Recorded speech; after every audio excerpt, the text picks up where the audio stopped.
नमस्कार मित्रों, आप देख सकते हैं कि DSSB TGT का पेपर देखिए छूट चुका है और अभी जस्ट छात्र निकल रहे हैं और इन सारे छात्रों से मिलाकर आप सभी को अनुभव शेयर कराऊंगा कि आज पेपर का लेवल क्या रहा, उनका सब्जेक्ट जो सवाल आए क्या था लेवल उनका, क्या कुछ अलग रहा या तो जो सिलेबस दिया गया था DSSB के द्वारा उसी के अनुसार पूछा गया सवाल। सारी जानकारी छात्र से ला रहा हूँ, तो पेशेंस के साथ आप सभी बने रहिएगा।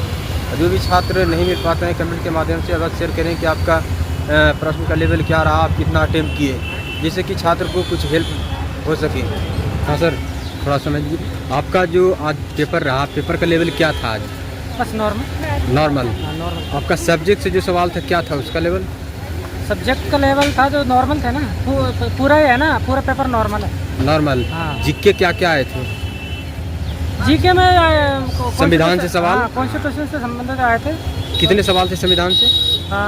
20 क्वेश्चन थे। 20 क्वेश्चन थे। हाँ। और मैथ कैसा था? मैथ 20 थे, रीजनिंग 20 थी। कैसा था लेवल? टीचिंग एप्टीट्यूड 10 थे। हाँ। लेवल कैसा था मैथ का? नॉर्मल था या तो नॉर्मल? सारे लेवल नॉर्मल थे। नॉर्मल थे। हाँ। रीजनिंग नॉर्मल थे सारे। इंग्लिश नॉर्मल थी सारी। हेलो मैम, कैसा रहा पेपर जी? कितना क्वेश्चन कर पाए टोटल?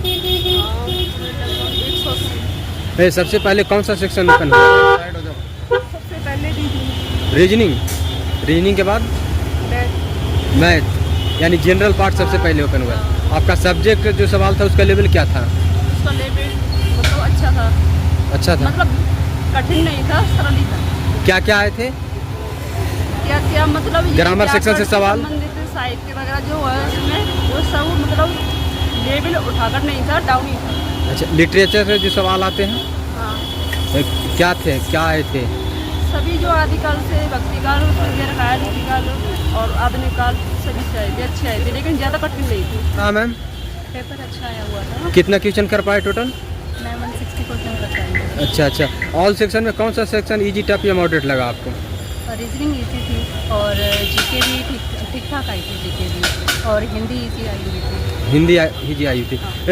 हिंदी का जो सवाल था क्या था, कुछ दर्शक को हिंट कर सकते हैं क्या आए थे लिटरेचर से सवाल? लिटरेचर से काव्य शास्त्र वगैरह के बारे में पूछा हुआ था, हिंदी साहित्य के बारे में, और उपन्यास है, उपन्यास के बारे में भी क्वेश्चन आए हुए थे। अच्छा। और काव्य शास्त्र के बारे में 3-4 क्वेश्चन आए हुए थे। 3-4 क्वेश्चन थे। जनरल अवेयरनेस में करंट अफेयर के सवाल? करंट अफेयर्स में पॉलिटिकल साइंस के क्वेश्चन थे। पॉलिटिकल साइंस के क्वेश्चन थे। मैथ कैसा था मैम? मैथ ठीक। मैथ में क्या क्या आए थे? अर्थमेटिक से सवाल, प्रॉफिट लॉस और कंपाउंडिंग। रीजनिंग रीजनिंग ठीक। पेपर करके आ रहे हैं सर, क्या रहा पेपर का लेवल आज का? ठीक था। आपका जो सब्जेक्ट से सवाल था क्या था उसका लेवल? सब्जेक्ट का लेवल जो है वो ना ज़्यादा इजी था, ना ज़्यादा टफ था, ठीक था। और पहला पेपर तो थोड़ा टफ था। अच्छा, पहला पेपर टफ था। क्या लगा पहला पेपर में, कौन सा सेक्शन आपको टफ लगा? मैथ, रीजनिंग, कौन सा? रीजनिंग भी टफ था थोड़ा, इंग्लिश तो थोड़ा ठीक थी। हाँ। लेकिन मैथ और रीजनिंग हाँ। और सामान्य ज्ञान कुछ मतलब जो क्वेश्चन टफ थे, कुछ क्वेश्चन इजी थे। ज़्यादातर मतलब सामान्य कह सकते हैं, मतलब ज़्यादा टफ भी नहीं था, बहुत ज़्यादा नहीं था। प्रीवियस ईयर क्वेश्चन से कंपेयर करें तब नहीं, ऐसा कुछ नहीं। ज़्यादा क्वेश्चन मतलब क्वेश्चन से नहीं फंसे थे, नहीं फंसे थे। 1-2 क्वेश्चन आए थे जो पिछले साल के। करंट अफेयर के सवाल क्या आ रहे हैं? करंट आया सवाल जैसे आज की जैसे मतलब 1-2 महीने की जो घटनाएं घटी हैं, ज़्यादातर हाल ही की ज़्यादा घटनाएं।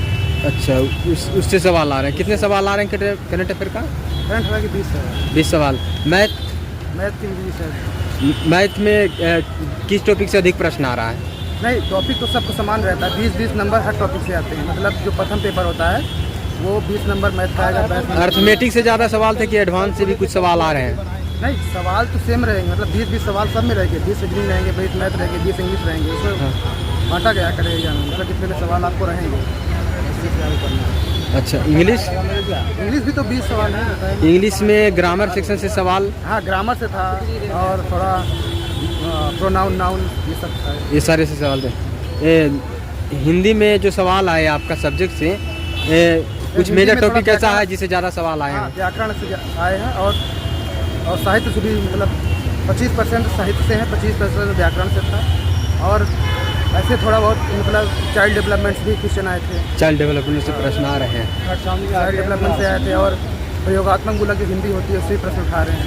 अच्छा अच्छा। आने हाँ जो सामान्य हिंदी है, साहित्य है, नाटक या गद्य विधाएँ से लेकर साहित्य विधाएँ तक सवाल कर रहा है, साथ साथ व्याकरण भी पूछ रहा है। व्याकरण पूछ रहा है। इससे पहले और आप एग्ज़ाम दिए थे DSSB TGT का? हाँ, दूसरी बार मेरा है। दूसरी बार। आप पहले पिछली बार की अपेक्षा ये पेपर टफ था। ये पेपर टफ लगा आपको? अच्छा अच्छा। जनरल पार्ट का? हाँ, जनरल पार्ट का। हिंदी तो सब मान लो हम लोग तैयारी कर रहे हैं तो थोड़ा उतना रहता है, मतलब हम लोग को उतना टफ नहीं दिखता है, लेकिन जैसे हम लोग का बैकग्राउंड हिंदी से रहा है। अच्छा, सेक्शनल टाइमिंग इसमें है क्या? हाँ, मतलब आपको जैसे इसमें रहता है कि अगर आप 20 क्वेश्चन कर लिए तो आप उसमें दोबारा नहीं जा सकते। दोबारा नहीं जा हाँ, सकते? वो एक बार सबमिट हो गया तो आप उसको दोबारा जा ऐसे करें कि आप बैक जाकर उसको फिर से सुधार कर लें, ऐसा सिस्टम इसमें DSSB में नहीं है। एक बार सबमिट हो गया तो हो गया। सबसे पहले कौन सेक्शन ओपन हुआ था? पहले रीजनिंग, मतलब लास्ट हर में? बच्चों का अलग अलग खुलता है, जरूरी नहीं कि मेरा रीजनिंग खुला तो बगल वाले की भी रीजनिंग खुल जाए। मेरा रीजनिंग खुला उसका मैथ खुल सकता है, वो कंप्यूटराइज है, कुछ भी खुल सकता है आपके पास। अच्छा, तो आपका पहले रीजनिंग खुला था? हाँ, रीजनिंग। लास्ट में क्या खुला था? हिंदी। हिंदी खुला था। हिंदी भी 20-20 क्वेश्चन डिवाइड किया था, 20 क्वेश्चन प्लस 10 क्वेश्चन करके 4 पार्ट में दिया था। 4 पार्ट में। फर्स्ट पार्ट में क्या था? फर्स्ट पार्ट में था गद्य विधाएँ थी, जैसे नाटक, उपन्यास, कहानी वगैरह, अच्छा। उसको प्रकाशन वर्ष, ये मिलान करके जोड़े मिलान करना, ये सब क्वेश्चन था। सेकेंड में जो था व्याकरण था। हाँ। फिर उसके बाद थोड़ा प्रयोगात्मक मूलक हिंदी दे दिया, हिंदी का विकास, उद्भव मतलब कैसे हुआ, लिपि का, भाषा का विकास कैसे हुआ, इन सब के क्वेश्चन के साथ साथ उसमें फिर लास्ट में जैसे चाइल्ड डेवलपमेंट का क्वेश्चन, 5 क्वेश्चन चाइल्ड डेवलपमेंट के, उसमें गद्यात्मक सवाल भी पूछ रहा है, मतलब एक गद्य दे देगा, पद दे देगा, उसमें से पढ़ के आपको क्वेश्चन देना, 5-5-10 क्वेश्चन ऐसे रहेंगे। अच्छा, आप तो दोबारा एग्जाम दे रहे हैं, आपका सेंस क्या कहता है, कितना कटअप रहेगा अनुमान? कटअप जाएगा अगर जनरल वालों को हम 140 तक। 140? हाँ, क्योंकि माइनस मार्किंग भी है, और बच्चा लोग जो है, जो अधिकतर हिंदी के बच्चे हैं उनका पहला पेपर जो वीक ही रहता है, और इसमें अगर माइनस मार्किंग भी है तो अगर गलत करेंगे तो माइनस जाएगा। 140 के लम सब जनरल वालों का कटा 140 इतना रहेगा। अच्छा, शुभ नाम क्या हुआ सर आपका? मेरा Rakesh Kumar. All the best sir. तो जैसा कि आप सभी ने देखा कि हम छात्र से मिले और उनका अनुभव शेयर कराने का प्रयास किए, क्या उनका सब्जेक्ट से सवाल रहा, जो छात्र जानते थे वो आपको बताने का प्रयास किए, आपको क्या सही लगा उसे सेव कर एग्ज़ाम को बेहतर करने का प्रयास कीजिएगा। जो छात्र नहीं मिल पाते हैं कमेंट के माध्यम से बस शेयर करें, प्रश्न का लेवल क्या रहा, आपने कितना अटेम्प्ट किए, और वीडियो को ज़्यादा से ज़्यादा शेयर कीजिए जिससे सारे विद्यार्थियों तक वीडियो पहुंच सके, और जो छात्र नहीं रुक पाए थे, जो नहीं मिल पाए थे, वो कमेंट के माध्यम से शेयर करने का उन्हें भी मौका मिल सके। जय हिंद।